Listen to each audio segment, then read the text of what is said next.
If your vehicle is not equipped with this instrument panel, please see your owner's manual for more information. The rear sonar system is a parking aid that sounds a tone that helps the driver detect obstacles near the rear bumper. The beep gets faster as you get closer to the obstacle and sounds a continuous tone. An indicator will appear in the camera view as the obstacle gets closer to the rear bumper. The rear sonar system automatically turns on when the shift lever is placed in reverse and the ignition switch is on.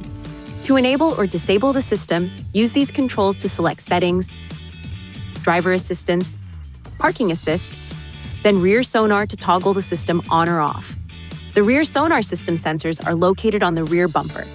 Be sure to keep them clean and free from snow, ice, and dirt. Please see your owner's manual for important safety information, system limitations, and additional operating and feature information.